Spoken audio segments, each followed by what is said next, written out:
SokoChain episode. Today's conversation sits at an important moment in Africa's crypto journey. We've moved past curiosity, we've moved past experimentation. We are now in the phase where conversations that are shaping policy, trust, and real-world outcomes are happening. And that's why this episode matters. My guest today operates in a very unique position.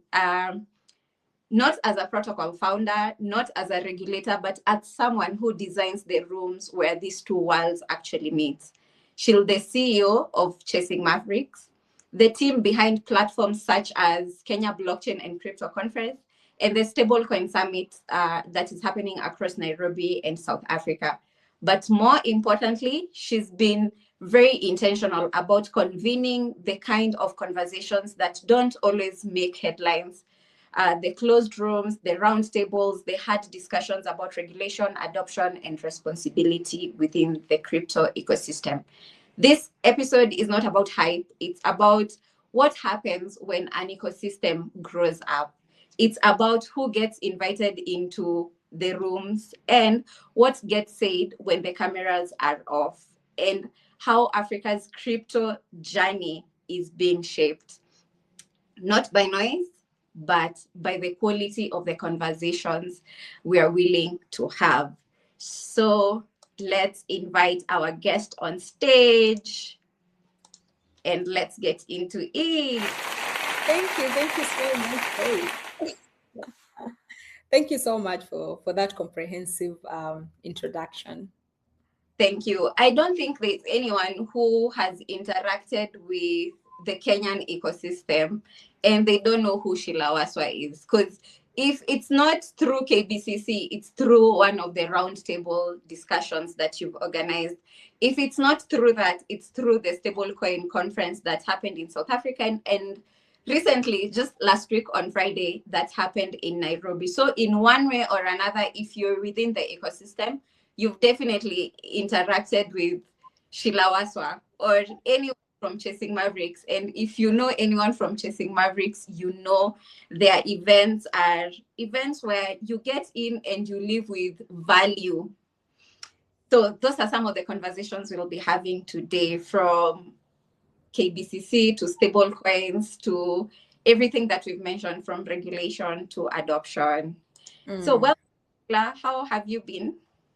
I've been well, building the ecosystem, but quite excited just seeing the progress and where we are as an industry. Thank you for having me, Faith. You're doing a good job. Receive your flowers. You've Sorry, I'm a hype person, so you'll get a lot of it. Yeah. Thank you. You've been here in Kenya. You've been bringing people together, not only here in Kenya, but across Africa. People fly in from different parts of Africa to just have conversations in rooms that you've set. And that's why we're going to talk about that. But before we get into that, I'm sure everyone is curious as to what really got Sheila into blockchain. When was the first time, Sheila, that you heard about blockchain technology, and what made you want to stick around in this space and start bringing people together and do events within the crypto ecosystem? Tell us your story. Thank you so much, Faith, for that opportunity. I think I've always been a lover of knowledge. I've always been a lover of entrepreneurship. One of the exciting things about me is, for instance, if you come and you tell me a small idea, I'm like, you can scale it like this and you can get to this point and target this specific group of people. So that has always excited me, that there's always room to improve ourselves and do bigger things with either the skills or the ideas that we had. And I think that's very much the beginning even of how we started Chasing Mavericks in itself. But 4 years ago, getting into the blockchain space, of course, a story like everyone else, always hearing about crypto, how you can triple your money, how you can quadruple your money. That's where it starts, right? How you can 10x. So my partner, of course, had been one of the early adopters from like 2017. he already held some crypto. And I think he always kept telling us, Chasing Mavericks, she'll think about doing something in the blockchain space. And I think for us, one of the very first events that we attended gave us some picture of the opportunity in this space from our perspective of how events could be executed better, to how knowledge could be disseminated. So, of course, my background is communication and journalism, and that's how I look at everything. That at the end of the day, a message does not land if the translation is not great. And what does translation basically look like? I saw somewhere on LinkedIn the other day, somebody saying, we cannot attain mass adoption by teaching people about blockchain, which is very true. For every of the early meetups that we used to attend, the first introduction will be, what is blockchain? But that is very difficult for anybody to really comprehend or understand when you start to get about distributed ledgers. So for us, it was from a perspective of, could we be able to have products that can be able to translate in terms of utility to the everyday needs of course, at first it was Kenyans, and by extension, we've grown to the whole of Africa. So now we serve 7 markets across Africa. So I think that has always been the guiding principle, that from our work and how we do it, even from an events perspective. And I think, Faith, it's important to know that events is just one of the things that we do, or one of the services that we provide, but also just given where we are as far as adoption is concerned in the industry itself, it makes a lot of sense for a lot of the interventions, whether it's from an events perspective, whether it's from a marketing perspective, of course, from an education perspective, to be modeled into an event, right? And of course, that has quickly moved to just from meetups to workshops to roundtables to summits and conferences. Thank you, Sheila, for sharing that. I like what you've said about what Chasing Maverick actually does. And it will be really nice for our viewers and also our listeners to also get a different perspective of what you guys do, because the biggest interaction that we've had is through events, and you're doing an amazing job on that. And we're sure even on the other parts, you've mentioned marketing, we've also seen that.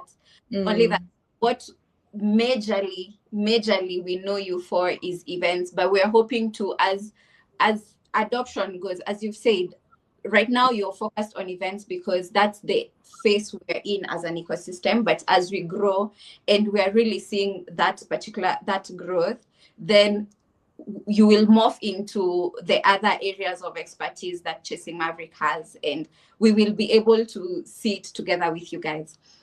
I love what you've said about the growth that is there, and also the aspect of community that you've touched, and how the interaction within the ecosystem was community-based, and it is still community-based, but now things are changing, and anyone who has been here for the last couple of years, they've been able to see a gradual shift. Now, from your perspective, when you look at where crypto conversations in Africa are today, what tells you we've entered a more serious chapter as compared to where we were, let's say 2023?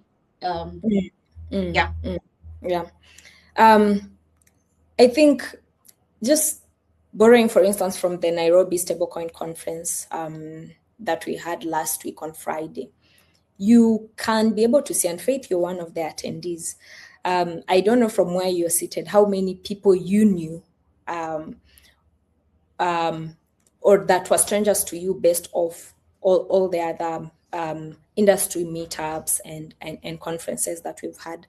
I think this industry has shifted, and rightly so, of course, when you're looking at the adoption curve and how it looks like. There's the early adopters, early majority. So every industry, in one way or another, goes through this sort of cycle. And from a crypto perspective, at least when we joined ourselves in 2023, of course, at the time it was mostly trading, speculative. That is what crypto was seen to be. And I think there's also an era that came that was heavily NFT. and artists. So art seemed to be like the future and the emerging use case at the time. And then there was a time where there was a lot of builders, development, work that was happening, and all the chains poured their money into this ecosystem. So we've had those cycles because, of course, at the end of the day, even as we're trying to grow the industry, we are trying to get that use case that could emerge. Some of them, of course, did stick. Others sort of became niche. So what we are seeing now is, even with regulation, and I think regulation has played a big role in this, is the interest from a lot of the regulated industries, entities, specifically banks and fintechs. From just the conference that we held last week, we had at least 80% representation from banks and fintechs. We had representation from regulators, and regulators who could speak even on stage and say they're regulators. That tells us that this industry is maturing, and is maturing quite fast. Looking at some of the roundtables that we are having currently, some of the workshops that we are having, because you realize some of these events are community facing and others are more or less closed door. We are having conversations with a lot of these banks also, mostly from their heads of strategy, innovation, and heads of risk, who are curious to know from what stablecoins are, to what the opportunities are, to what the risks are, and if they were to develop a sort of stablecoin strategy, where they will start. So our work, even from that perspective, has been, how do we make sure that we get the right people in the room that can be able to add value depending on where that conversation is. And I think we've been able to do that. Even from a regulation perspective, now it is way easier to convene a regulation meeting or a meeting with regulators and get them in the room and get them to sit and pay attention, right? So I think those sort of conversations that we are seeing, and that sort of transition that is telling us, hey, this industry is very much maturing. And I always tell a lot of my colleagues in the space that very soon we might not have blockchain, we'll just have fintech, right? Because that is the direction that we are headed. We might be co-opted into the financial services space in this country very quickly, because blockchain is the tech, it's the infrastructure, but that might not add a lot of value to a mama mboga on whatever tech you're using. I think at the end of the day, what they'll care about, even for me as a service provider, when I want to pay service providers from other countries, is, can I be able to do this fast? Can I be able to do this cheap? Can I be able to do this 24/7? So I think that's where we're really moving into some form of utility that we can be able to find from the emerging use cases. And that's really true. And to just mention what you had said about the Stablecoin Summit and the kind of people I saw, from my point of view, when I got into the room and looked around, I could just tell, wow, we've evolved. Yeah. That was thought, because I could see the people I'm seeing are not the everyday guys I used to see. I could tell these are people from fintechs and traditional finance. Through the way they looked, even for blockchain ecosystem, if you've attended any blockchain event, you know how people dress. It's not an official summit, but getting into a room and people are suited up, people are formally dressed, seated, and then when the introduction was happening and you could hear people speaking and saying that they're coming from very notable banks that we know. And going ahead into the conversation, the panelists that were there having, for example, guys from Tala, guys from Wapipe, as you've said, blockchain is just the technology, and we're going to get into the fintech part of it, because even traditional banking system and fintechs are also leveraging on the technology that is blockchain. able to come together, sit down and have these conversations together, not separated. We're here as we are all fintechs. We're all in the aim of offering solutions that are cost efficient, time efficient, Yeah. and I like that. Just add faith. One of the other indicators you can easily be able to see is some of the partnerships that are happening. Of course, in Kenya, not heavily, since we just got regulated the other day, or we are still at the end of the regulation conversations. But if you look at more mature financial markets like South Africa, and you saw the other day, Luno launched a coin, right? Zaru, or there's a partnership between Ripple and ABSA. A lot of the banks there, and even what we saw from the Africa Stablecoin Summit, the speakers from banks, they have heads of digital assets in a bank, right? Which should tell you something. It's a great validation of where this ecosystem is headed towards. So also those type of partnerships are great indicators that we are headed to an institutional level as far as adoption is concerned. And a lot of, the players that we'll be seeing very fast coming into this ecosystem are definitely banks and fintechs. There's something somebody mentioned in one of the WhatsApp groups when we were having a conversation about regulation, and they said the biggest winners of regulation is actually the traditional financial institution players, what we like to call the incumbents, right? And when you look at it rightly, yes, it is true to a great extent, as much as still regulation opens up for now our crypto, you could say virtual assets, startups and companies to also scale and get to markets that they will otherwise not be able to reach. Yeah, that's really profound. I like what you said earlier about communities and how we're evolving, and even now talking about how you get into a room and you're seeing different people in regards to people from our traditional banking system, or even people from like fintechs coming to so as a convener of these events where you have to sit down and go through the list of people who will attend these events. I know it's not an easy job. But what do most people underestimate about the influence of those people who decide who gets to sit at what table? What do we estimate? Because I am one of those people who will back end of, as you just see, approved and you attend an event. But what is it that we underestimate about that whole process of picking who will attend? Because let's be honest, you will want everyone to come because the wealth of knowledge that is shared, but then you're only constricted to a specific number. So what goes on in that? Yeah. So I think there's a conversation that we were having with somebody the other day. He came to me and he asked,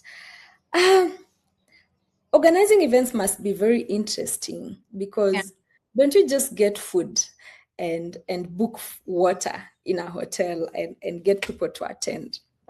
Because simply when you look at it, that's how you look at it. But the project management that goes into organizing an event is a whole, for lack of a better paraphernalia, right? It's a whole crew. So events are the very essence, when you think about them, Faith, are a platform, right? And this platform, depending on, again, what the main priorities are, will be to educate or to share knowledge.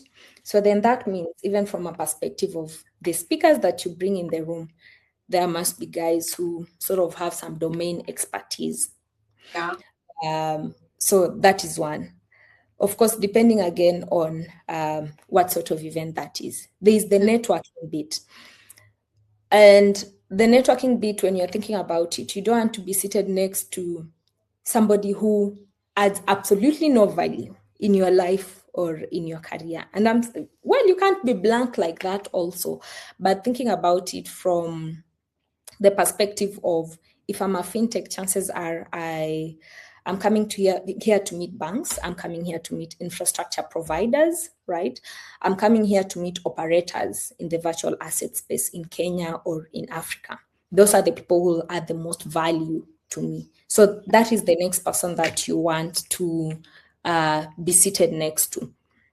So then, when you're thinking about it from that perspective, it's very important when you curate. And from the events that at least we do for us, the first priority, even for speakers, it does not matter whether you're a sponsor or not, is do you have domain expertise?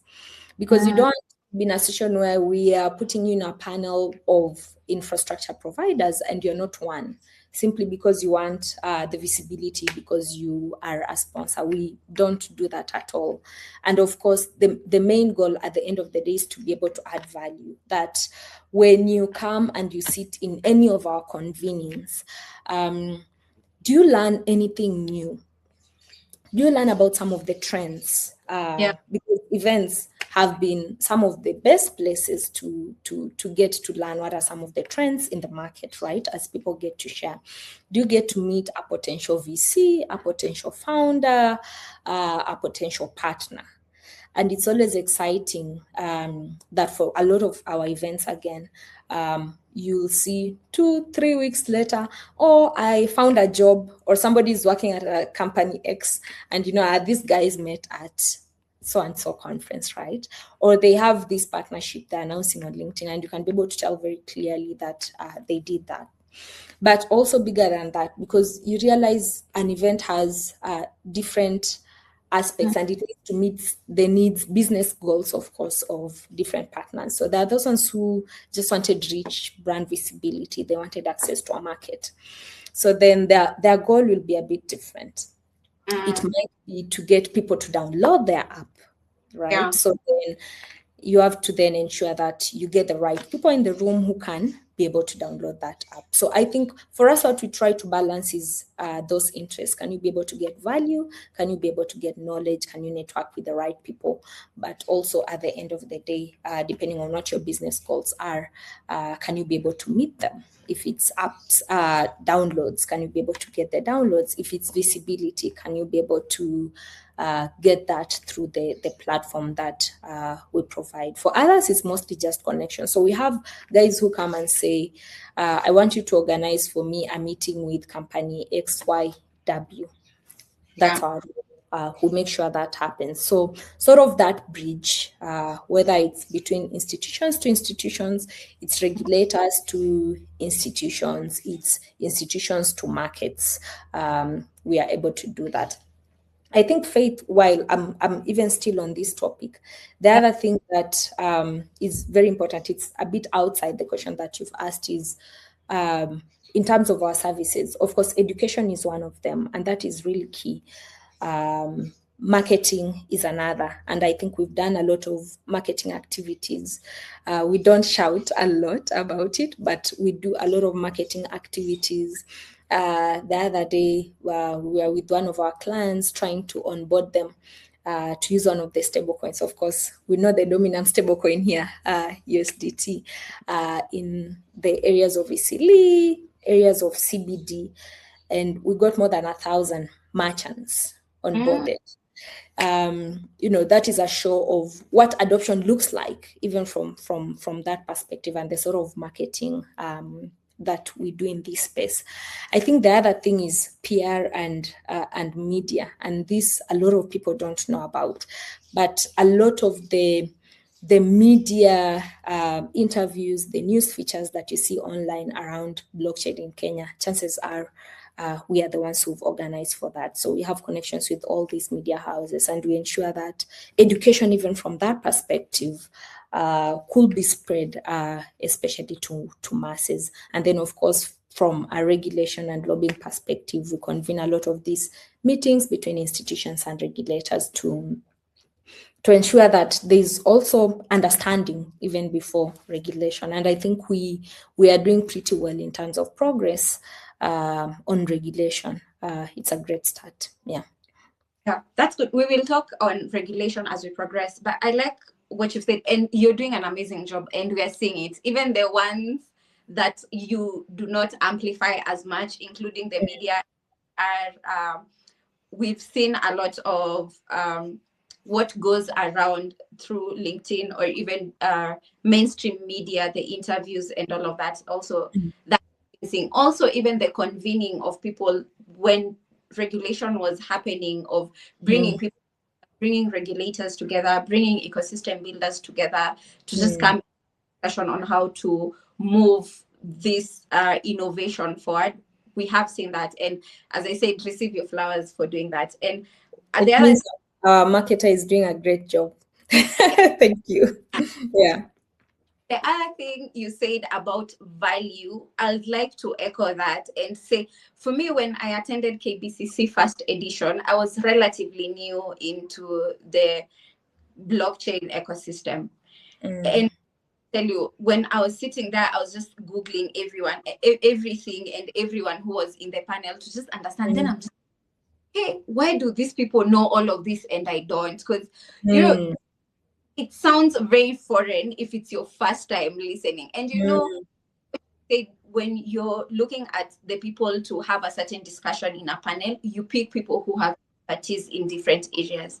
And a receiver of what is being communicated, you get value. And that's what I got. I was just echoing what you said, and to attest that indeed, when you attend these events, you get value and you get challenged, and it makes you want to, you know, have a deeper understanding of what this is all about. Because everyone who sits in those panels, they talk with so much passion, so much enthusiasm about whatever area of expertise they're talking about, and it makes you want to understand even more for yourself, to know this technology, where is it headed, how are we, where am I in all of this, you know, how can to leverage on that. And that is a really good job that you guys are doing, and I can attest to having gained value in all the events I've attended that have been organized by Chasing Mavericks. Thank you so much.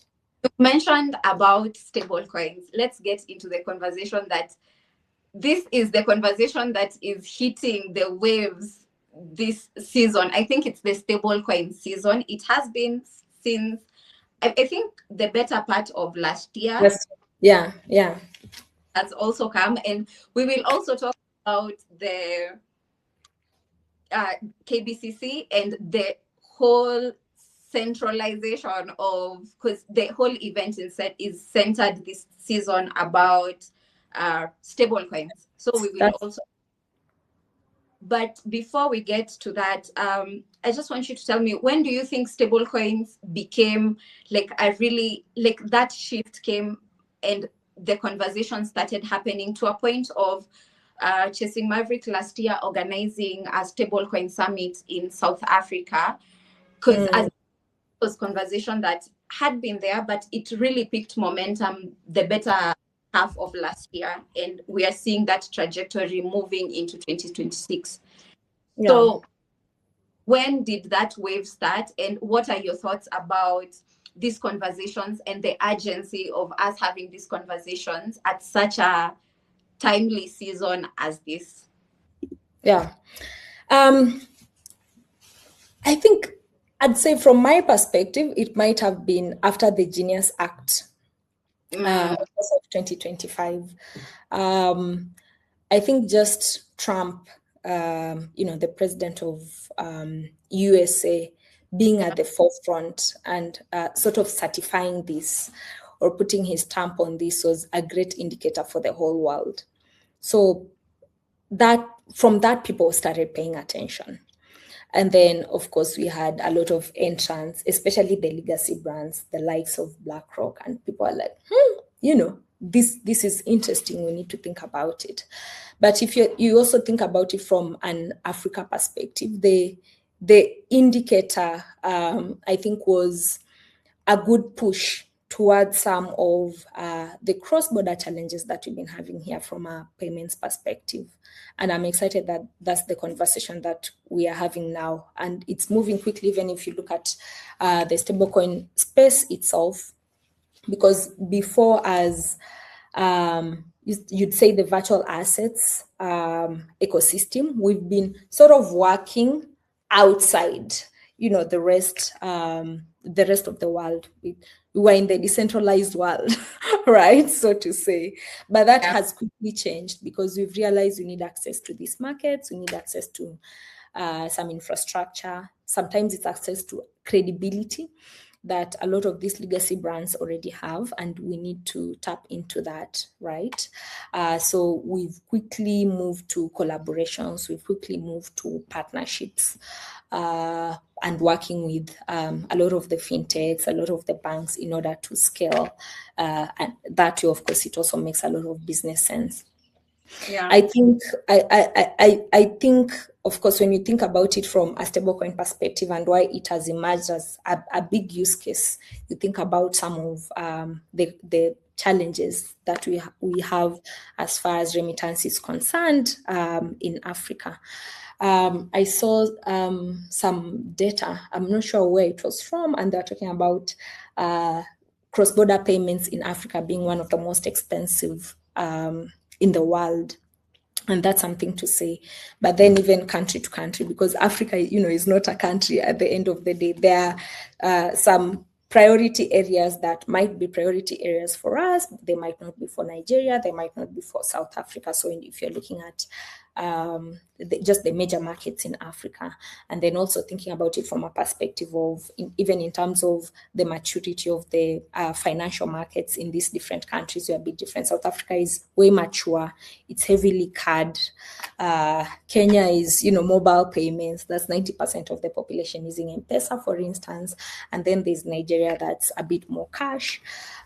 So I think there's also that balance. And when you're thinking about it from the nuances of just contextualizing some of these markets that we are working with. So different countries, of course, are using stablecoins. They have different use cases for stablecoins.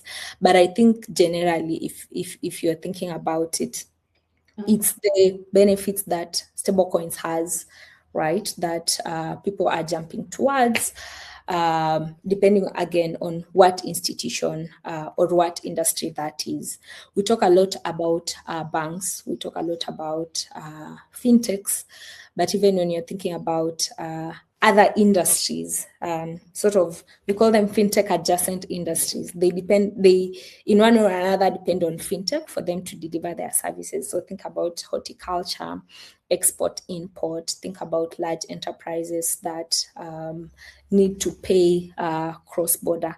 All these at the end of the day depend on cross-border to remit, to pay service providers, to pay for their goods. The campaign we were doing at Isili was really at the backdrop of this also, that a lot of the merchants get their goods from China. They need to pay for that. How can they be able to do that cheaply? How can they be able to do that 24/7?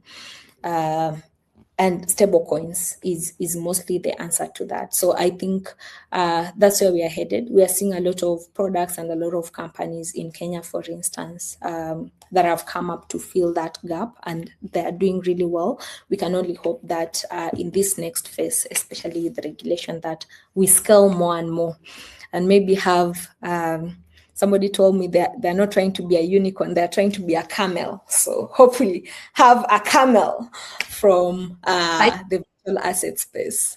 I like the fact that stablecoin use case is very practical and very, very usable, because it's tapping into this major problem that we've been experiencing more so as Africans when it comes to, because as you've said, sending money across Africa is very, very expensive in comparison to how other markets operate. And bringing it practically home, it's easier to push for adoption, in the sense that if I come and talk to you and tell you this is how this is the value that you're getting, you will save money and you will save on time, because those are the two things that we are all aiming at. It's you save money and you save time, because those two are the greatest assets that anyone can have. So a position where you're even getting on ground to talk to traders in areas like Isili and tell them, hey, there's this technology, there's this particular way of sending money that you can be able to save time and save money at the same time. And it's easier to adopt, as opposed to, I'm not saying the way crypto had been set up, or rather is set up, it's still not adopting, but clearly we've seen a lot of adoption, or even like a lot of massive growth in this, because as you've said, it's all about relatability. How will that mama mboga out there gain value, or even have an understanding? For people, it's usually not even about the technology. For everyday Kenyan, it's about, what am I getting out of it? Am I able to save money? Am I able to save time? How is it helping me? And it's with those areas that we've really seen these conversations around stablecoins are shifting drastically from it being just a theory, coming into a point of urgency. Like right now, people really need to start acting on it, and I can't wait for that company to build a camel, and we are no longer. Yeah, true. Maybe to just add something, Faith. Maybe also the other thing is, the market is ready now. Yeah. The market is ready now. Felix from Kotanipe was telling me a certain concept the other day. He said, the market always wins. So you might have a bad team. If it hits a good market, the market would win. So no matter how bad your team or the execution or the product is, if the market says yes, it will excel. And that's why sometimes you see some products and you're like, that is really a bad product, but it's doing so well, right? So the market always wins. So maybe also it's such a time as this that it was meant for stablecoins to be one of those winning use cases. Because when you think about it, I don't know if stablecoins 10 years ago, if introduced, would have made sense or scaled to the level that it has today. With globalization, which is now something that's happening now. With international businesses happening now, maybe it was also just the right time, and sort of the market dictated what that winning use case will be, which happened to be stablecoins.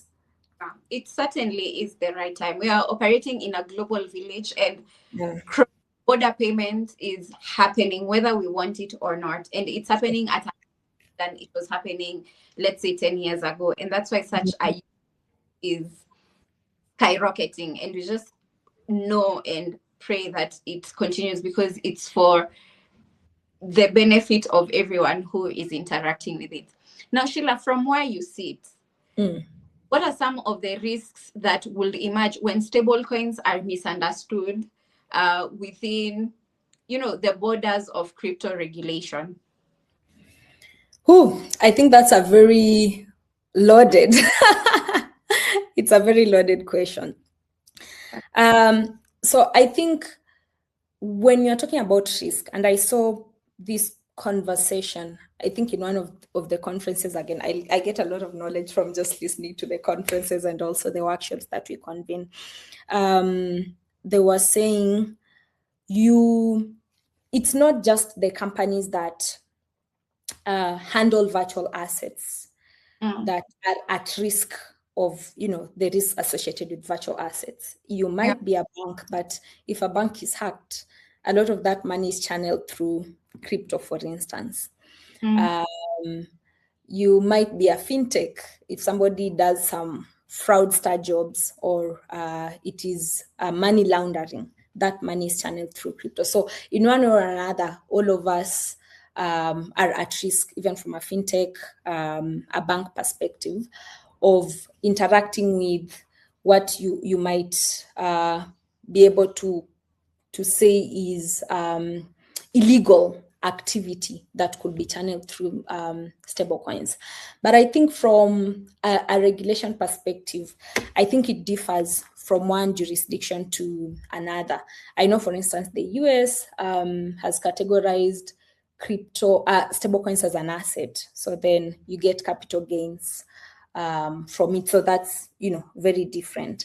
When you are looking at Kenya and the regulations that we even had before with the 3% of any transaction, it was also being categorized as an asset from that perspective. So I think it really differs depending on the jurisdiction that we have. But then this associated risk, whether it's the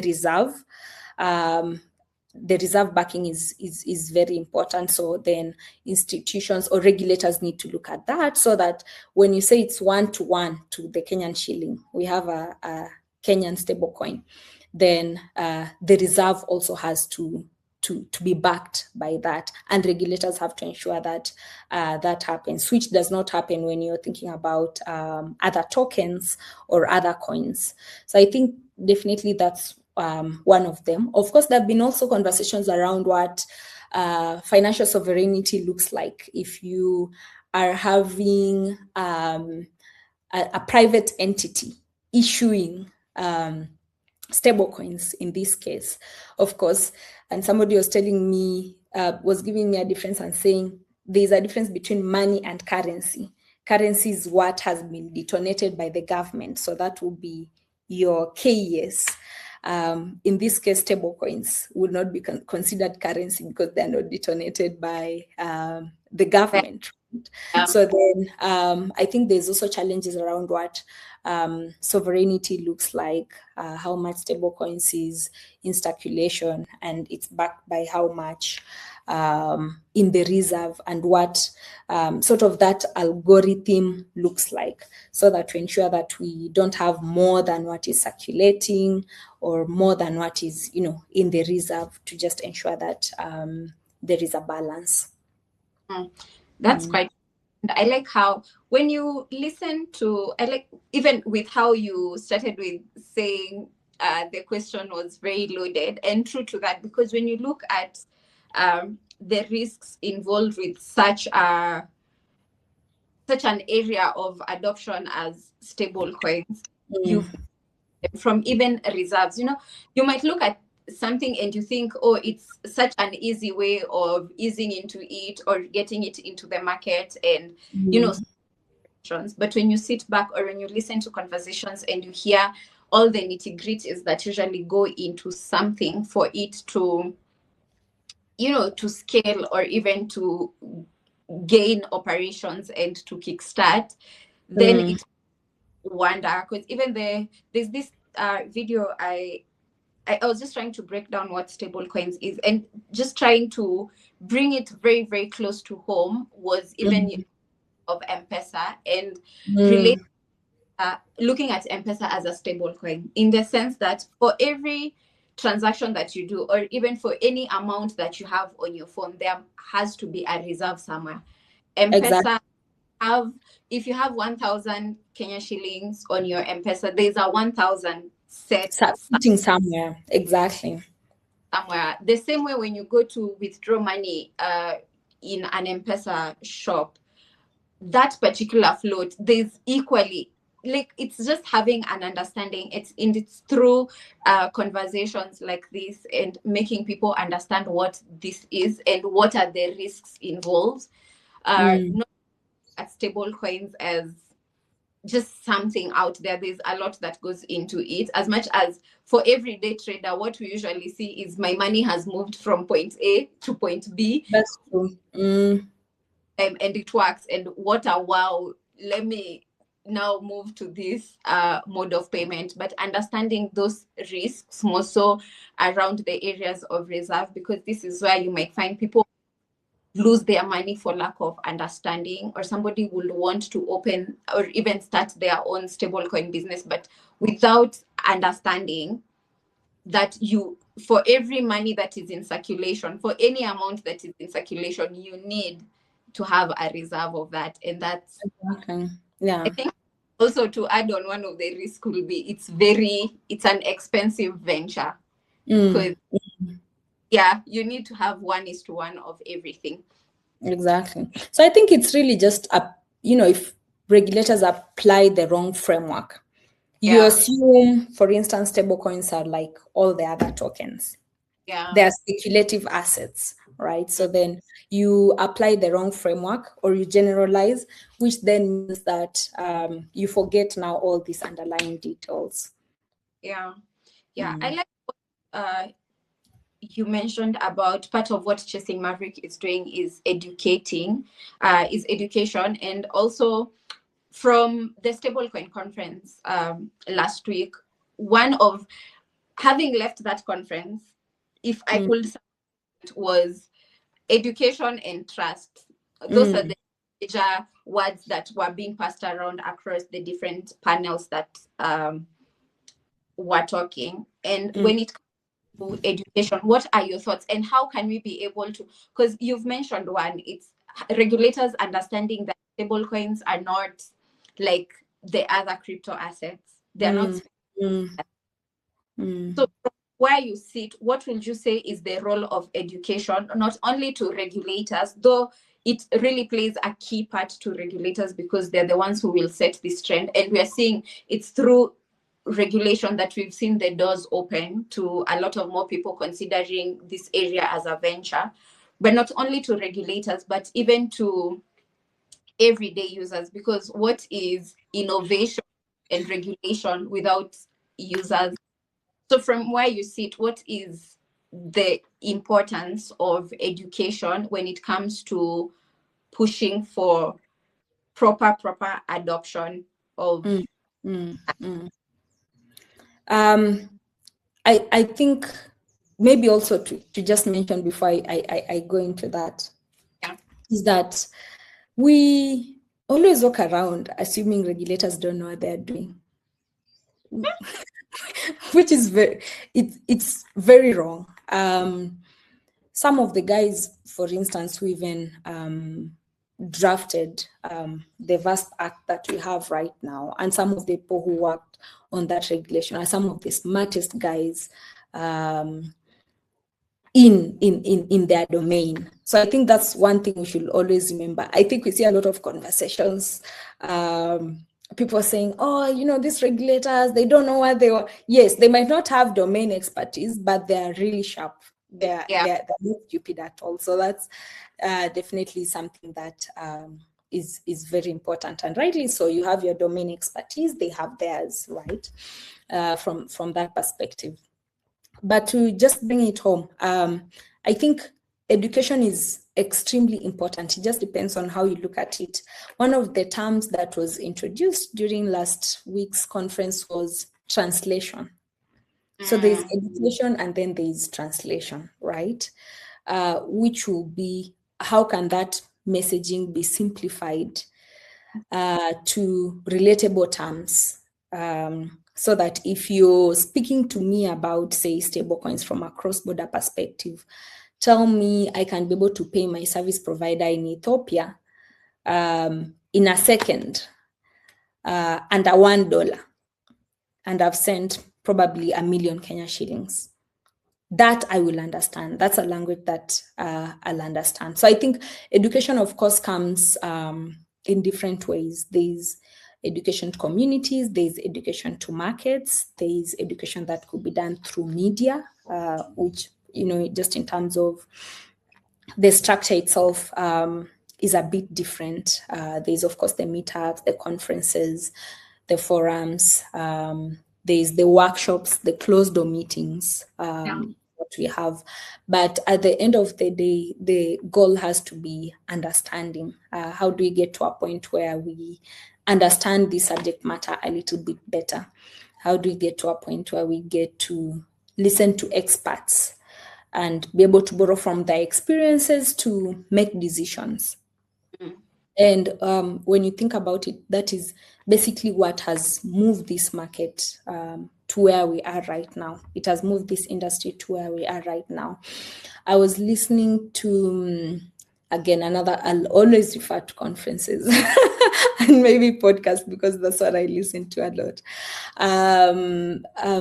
The head of marketing at Binance, Rachel Conlan, was at a conference last year during the Token 2049, and she was saying, I think 60% of their budget goes to education.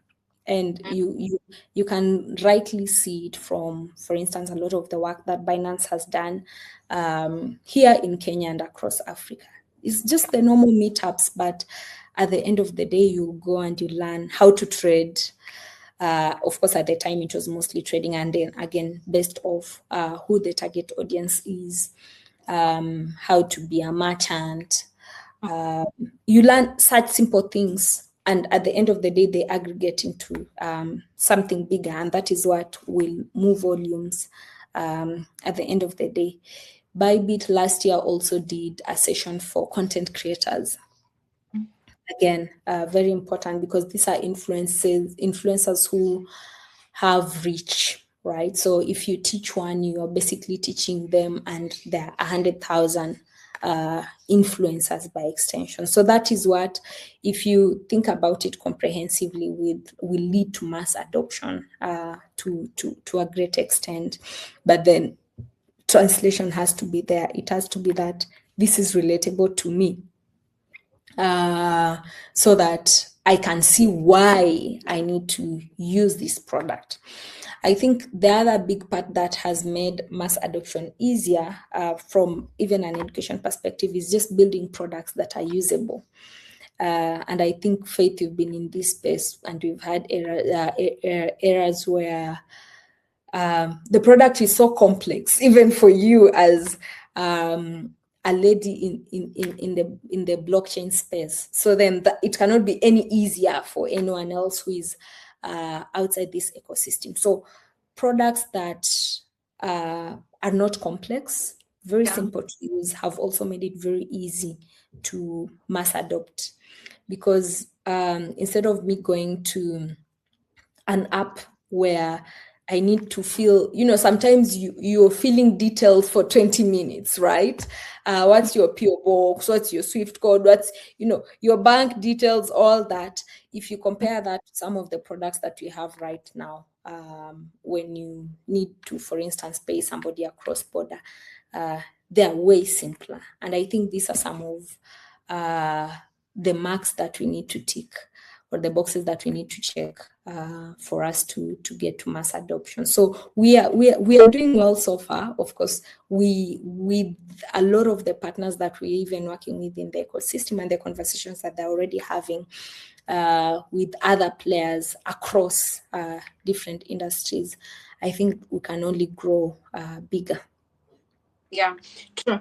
And to attest to what you've said in regards to education and simplicity when it comes to the applications that are being put out there, is this time you held a session on, it was a workshop on SWOT analysis breakdown. And part of that discussion was also, so we were talking about the strengths, the weaknesses, the opportunities, and the threats that are within the crypto and blockchain ecosystem.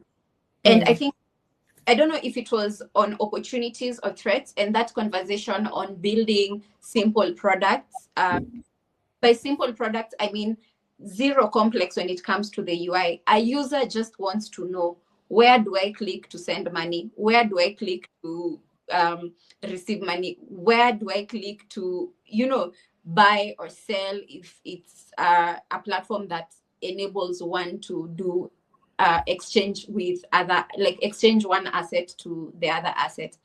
And we picked an example that was picked across the room was an application like Tango. Let's give them their flowers, and the simplicity that application has. Yes, yeah. And it's just giving users, because a user doesn't want complexity, as we said earlier. A user just wants to know, you've marketed this application to me. Yes, how do I use it easily? Are you adding another problem on top of the problems that I have? Exactly. But what I like is we're evolving, because when crypto started, even when you look back in 2009, 2010, when Bitcoin, one to buy Bitcoin, the complexity that was within, and I think also the complexity that was there is what hindered so many people from buying. That's true. Had to go to different sites, access whatever, and it was very complicated. And between then and now, we've seen so many applications come, and they have one goal in mind, to simplify the entry point for everyday person. So you don't have to be a techie to use a platform for you to buy assets across different platforms. So yeah, that's really quite. That's true. Maybe let me also just add something a bit on that. So there is this thing called market segmentation. That, yes, there are products that were just simply complicated even to their target audience or market, and that's something totally different. But then there are also products that were targeting a specific market segment, but then they landed in the hands of everyone. A good example is exchanges. Yeah. When we were having a certain conversation one day around how, when you have an exchange, any exchange, go to whichever exchange you use. I have like 4 or 5, so I've tested this. When you're looking for that button to withdraw money, you look for it like you're looking for a needle in a haystack. You're not likely to find it very easily unless you're so used to it. And I was complaining to somebody. I was telling them, why can't exchanges make this as simple as possible? If I want to withdraw money, I just go hit withdraw, get that button, withdraw cash, and the other way. And they explained to me and told me, there's something called market segmentation. Exchanges were not meant for you. You are not a trader. And then the main goal for them was for you to keep money in the exchange. Yeah, because it was to keep money in the exchange. There's no way they're going to have a button saying withdraw as the first button you see when you open it. So also when you're thinking about these products, I think it sort of changed my perspective into what is complex and when the architecture was being done, it was targeting a very different market segment. Yeah. But because there is no other product in the market that you can be able to use to fulfill some of those needs that you have, you ended up there. And then you ended up saying, they have a bad UI, or, at the end of the day. So let's also always think about that when we are interacting with some of these products. I think the great thing now is that we have at least different products, different other products that could be able to cater to the different market segments. For sure. And I like what you've said about market segmentation, because now at least people can be able to look at it from that perspective and not bash certain applications, because not how you will want it. But also the good thing is we have applications that cater to, you can be able, there are so many right now. So your needs can be catered by various platforms that are out there when it comes to whatever it is that you're looking. If you're looking for simplicity, you can be able to look around and you will find it. Now, we've talked about education, we've talked about adoption, but we can't talk about all of this and not talk about trust, because trust is very, very key, more so when it comes to this industry that we're in, that didn't start on the right. A lot of what has been said, or rather the stories that have been amplified most about this industry, is usually the negative ones. And it's so unfortunate that a lot of positive things are happening and they don't get the same airplay as every other negative things. Everyone wants to hear what is that exchange that scammed people and went with people's monies. But anyway. We don't want to hear about the exchanges that have been here and doing good things for over 10 years. Yeah. Definitely controversy sells. Controversy sells. Maybe let me talk about trust from even a perspective of Chasing Mavericks, because as a company that was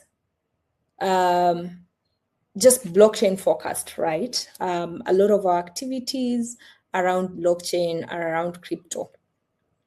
And we did a Kenya blockchain and crypto conference, right? By extension, even just the courage to call it that in itself. I think, trust could be built in different ways. A lot of what we see right now that is quite easy to do is leveraging on the trust that colleague organizations or other partners have built to be able to create your own. And that's why when you hear company X has partnered with Visa, company Y has partnered with MasterCard, all of a sudden you're thinking, this must be credible people, right? So that is sort of the trust that you can be able to borrow by association from partnerships or interactions with other companies. But I think at the end of the day, the consistency to deliver value in whatever you're doing, have a great customer service, because mistakes happen in one way or another, and really understand that you're dealing with people's money. This is people's ways of livelihood. The amount of the heaviness that people treat money with, I think that's very important, and it will go into now the service. It will go into how you interact with your potential customers, and I see this in a lot of companies even now, just from even how their website are set. I was speaking to a friend the other day who was looking at a number of investment options. Yeah. And they sent me one where you get 51% in a year, right? Interest in a year. And I was like, this is quite interesting, but I do not trust them because, well, I don't know them. I've not interacted with them. I don't know the founder. And this conversation, because this was somebody who works in a virtual assets company here in Kenya, moved to what presentation looks like. And I was giving them an example of some of the sites that I myself have seen, which you go to the site and you're sold immediately. Yeah. And to just mention, one of those is Ndovu. I don't know if you've seen Ndovu or you've been to their site, but just how they're structured. Yes, they're promising returns, but and the returns are quite high, because if I'm going to a Sako, I'm getting 11-12%. They're promising, I think, 20 to 28, somewhere about there. That's quite high, right? But then sort of explain how they're even going to get those returns. And then they have an education portfolio where you now get to learn, okay, if you want to invest in rare commodities, if you want to invest in US stocks, all that, that is education. That is education, right? So then I think it has to be a combination of many things to really get trust. At the end of the day, it's your service delivery, how you deliver the value, or whatever business you're in. But then also, how do you give people confidence from an education perspective? Because I'll read. The education piece might be biased, but it has made me understand 1, 2, 3 things so that I can make an informed decision. That is important. Then when you sort of see the sort of partnerships that they have had, you are like, okay, these are probably people that I could trust and believe in. So it has to be built. It has to be consistent. You can borrow trust. You can work it out with education. you can work it out with PR and media. Because if I see you on Citizen TV, chances are I'm thinking you must be credible, right? Yeah. Because you're assuming the people in media did their research, did their due diligence. So those are some of, just the aspects that you can be able to look at. But again, as I have come to learn very quickly, is that this is a cycle that every industry must go through. So trust comes as adoption grows, as education levels grow, as there is regulation, because there are people who now trust when you tell them about stablecoins more because there's regulation, right? There are people who trust because you'll say, hey, even Bank X is looking at stablecoins. Now they trust. There are people who trust because now they understand from an education perspective. So I think you just need to look at all these strategies and see which is the most efficient to you, depending on what capacities you have internally as a company. Yeah, true. I like that. And I like what you've said about trust grows depending on the industry. And if we look at the industry that we're in, this is a relatively new industry. If you look at like the banking system, this is an industry that has been since centuries ago. Then if you look at the crypto industry, this is something that is not even, is it even 20 years old? No. 2009. So 2009 up to 2026, it's not even 20 years old yet.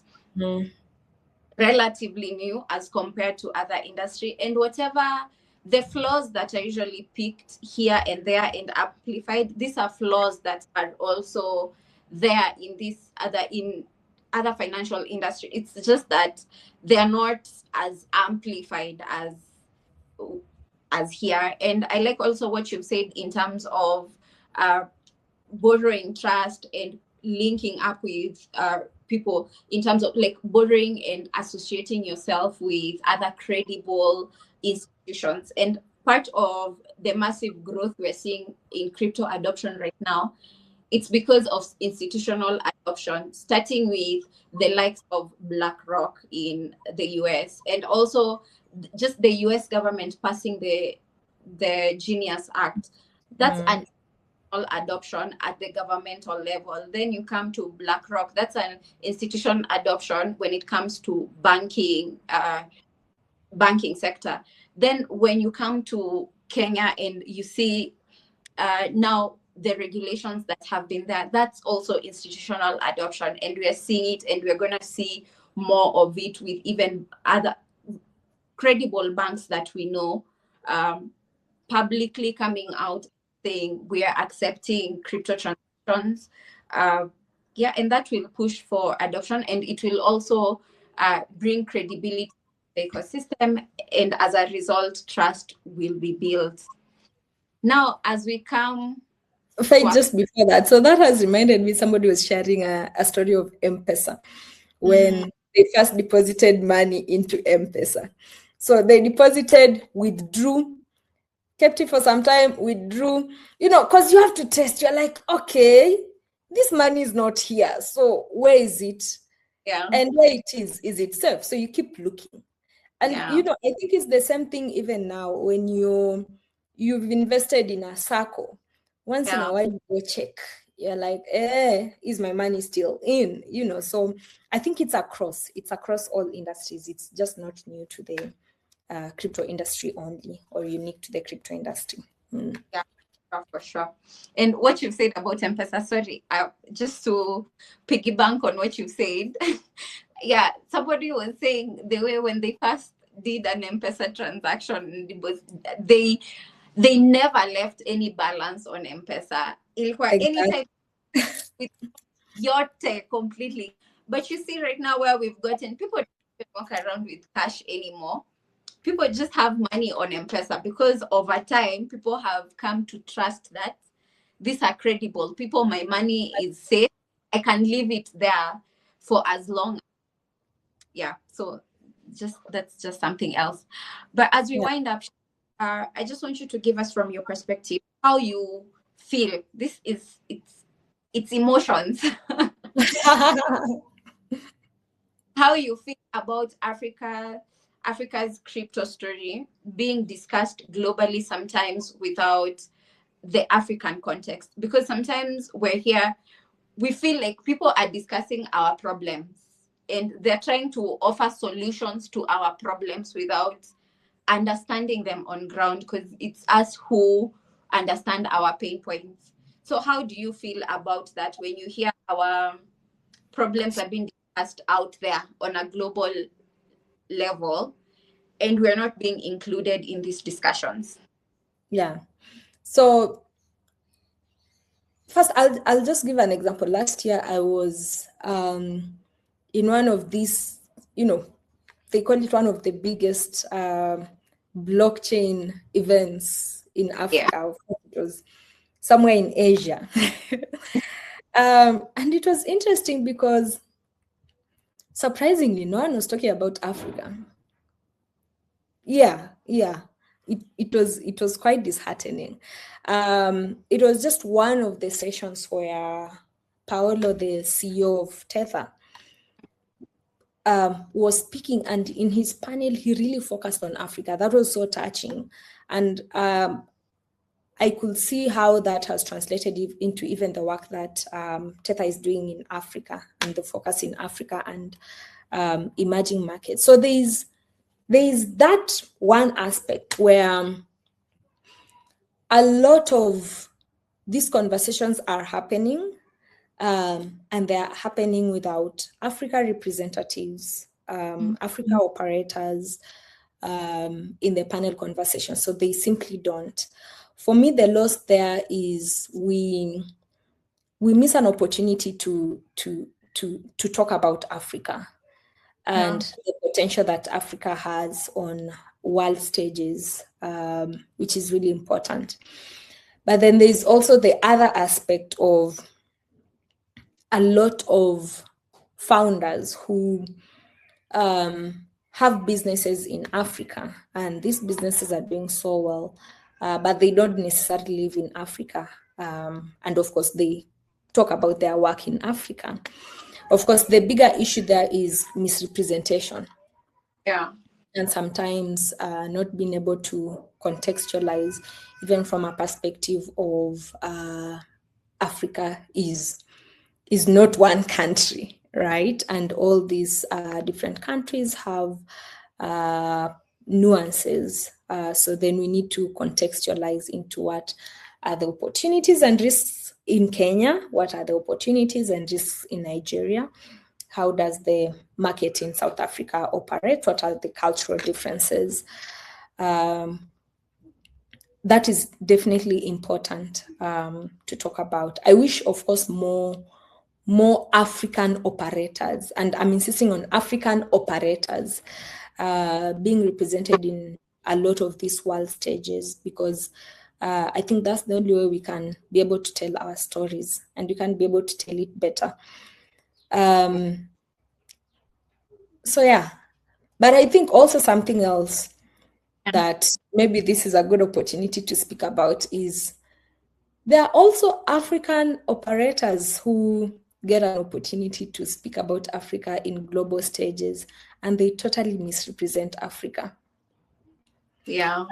A lot of this, especially who either need grants, of course, not from a business perspective, from a grant perspective, they misrepresent the realities on ground, or they give perspectives of an Africa that existed 20, 30, 40 years ago. So then we need representation, but I think we also need the right representation to ensure that we paint the real picture. It does not serve us if we are telling the rest of the world that we are not educated, for instance, or we don't have financial inclusion, even in cases where we do, or in cases where we are just targeting or referring to a very minority group. So I think we also need factual representation of what really Africa looks like and what the realities are now on ground. For sure. I agree with you 100%, because it's through the representation that is put out there. It also, builds, or rather motivates, or rather brings the receivers of that information to come and build for solutions that are not there. For example, you hear about the unbanked majority, or like there's a very huge unbanked communities here in Africa. And let's even look at Kenya specifically. You find just because our story is not told correctly on how we operate, the fact that, let's even look at it like a system like the mobile banking part of it, it's such a huge part of a system as Kenya, to a point where there are people who are operating 100% without bank accounts, and they're okay because you do your work, you're paid on M-Pesa, and that's it. It's a full-on ecosystem. Or even get paid in the bank, you transfer all the money to M-Pesa. So, yeah. But now when you hear, if that story is taken out there in a different context, somebody will think of a solution, bring it, but that's not a solution that will work here, because, hey, we're okay. We've been using M-Pesa and it's working. We don't want whatever you're bringing as an alternative solution because we don't do bank transactions. We don't do bank transactions. M-Pesa works for us, and that's okay. Yeah. Through what you've said, we don't want to be misrepresented. And I feel like you sit at a very integral point as a convener, because, and you can tell me from what you think is, and you've mentioned some of the things that are important when it comes to being in these conferences and what you're putting out. But from a convener's perspective, why is it important for African-led platforms to convene international conversations? Because you have, as we said, you have control of the people who are in the room and also the panel. So a lot of responsibility is put on you as a convener of an event such as Kenya Blockchain Crypto Conference, because you can be able to curate it in a way that is, it's very local. It's solving our problems. It's addressing the key pain points that we're facing. And even when it extends, you said Chasing Mavericks is operating in 7 markets within Africa. So when you branch out to the other African markets, what are also the conversations that are being discussed in those areas? So if you can just give us your perspective from wearing your convener hat on. Yeah. On it. All right. So I think from a convener's perspective, and this is, across, its control. Yeah. It's control over who is on that stage. It's control over what they say. Because even for us, we curate everything.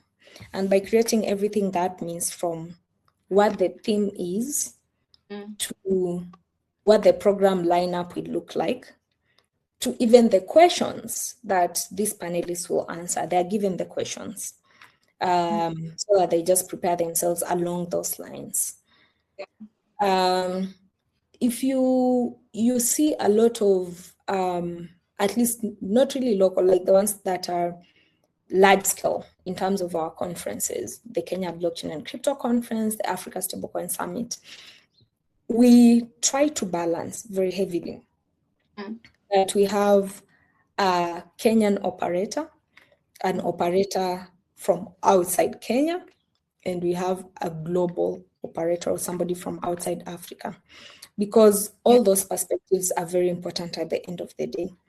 I think you've seen a lot of conferences in Africa, and sorry to say, it's just white, and you're like, all right, I thought this was discussing Africa challenges, and you're not saying that Africa challenges cannot be understood by anyone who's not African. No, that's not true.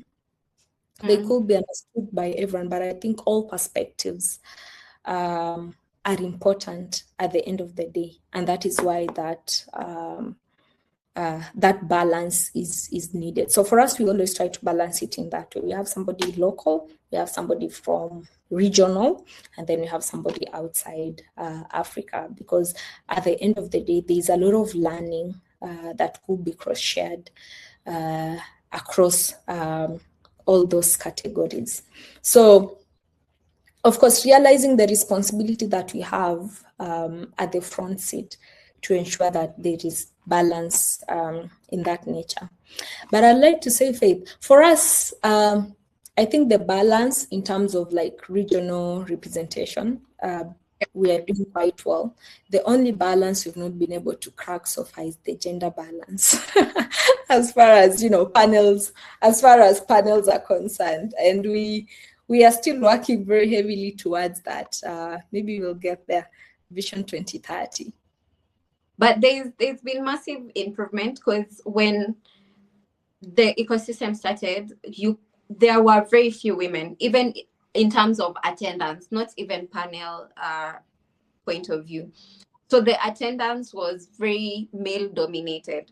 But as time goes, you're seeing more women embracing the space and owning it boldly on how they position themselves, how they attend these events, and how they, you know, even the conversations that women are having. And I'm seeing even growth when it comes to panels. At least even for the Stablecoin Summit, we had a few women on the panel. So that's really good. So as we wind up, Sheila, when you look ahead, what do you think we need to do more of and less of? This can be cut across from everyone within the ecosystem, from regulators to the users to the builders within the ecosystem. What should be done more of and less of? I think more of we'll be looking at where this industry is evolving towards and building products towards that. I think that's extremely important. Let's be open to some of the trends. Let's be open to some of the needs of the market. So that as we build products, we also build products towards that.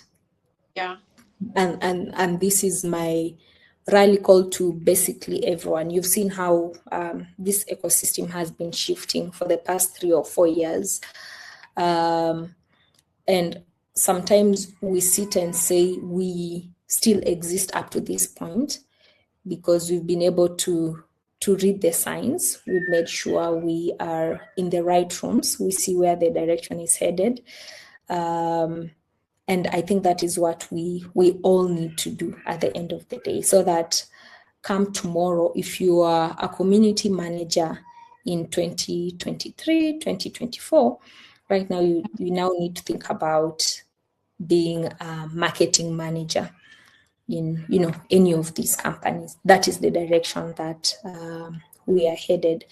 If you've been a developer, working and doing stuff with hackathons, then if you're building a product, you need to think about it from that perspective, or think about it from how can you now be an engineer in one of these companies that's trying to integrate a stablecoin infrastructure.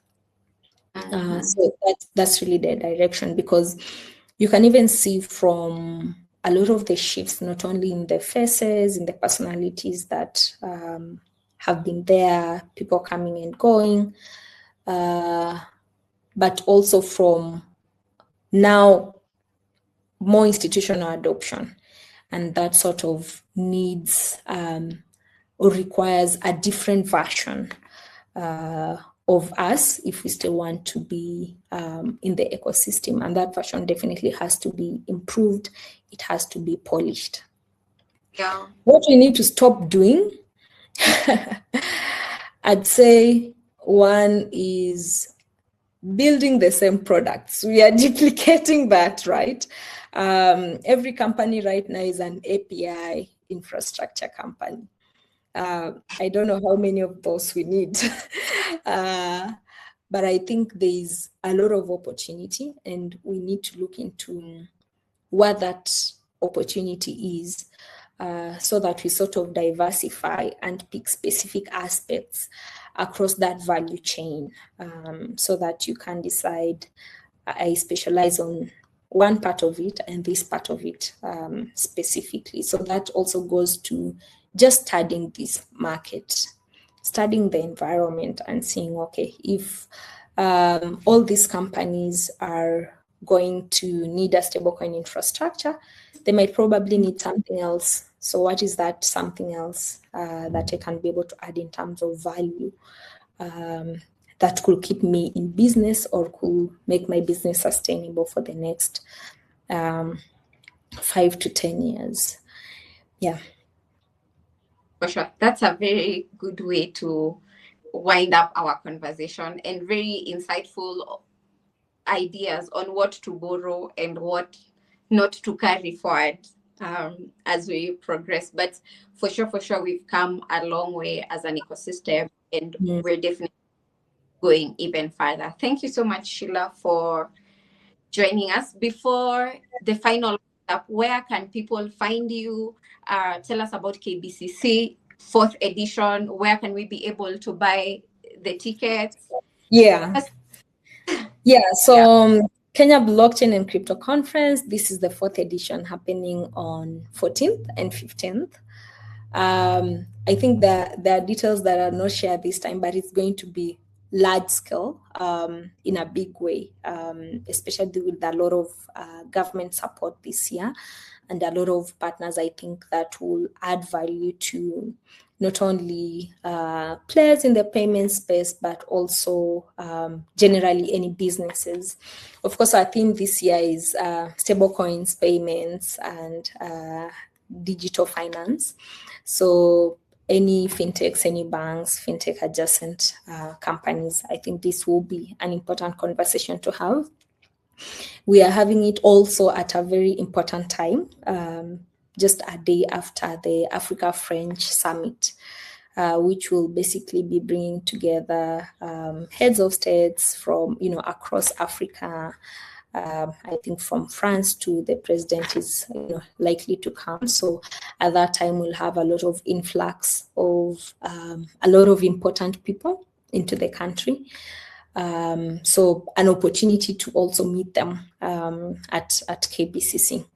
For more information, of course, you can go to our website, Kenya Blockchain and Crypto Conference. I know it's a long title, but you can be able to find us there. Myself, I think I'm Sheila Waswa on all social media platforms, from LinkedIn to TikTok to Instagram, to Twitter. So feel free to also reach out. For sure. Thank you so much, Sheila, for sharing your insights with us, and for sharing information that is very credible and very timely in such a season as this, and for building these spaces where different people can come, convene, and have very meaningful conversations that are not only impacting this generation, but the generation to come.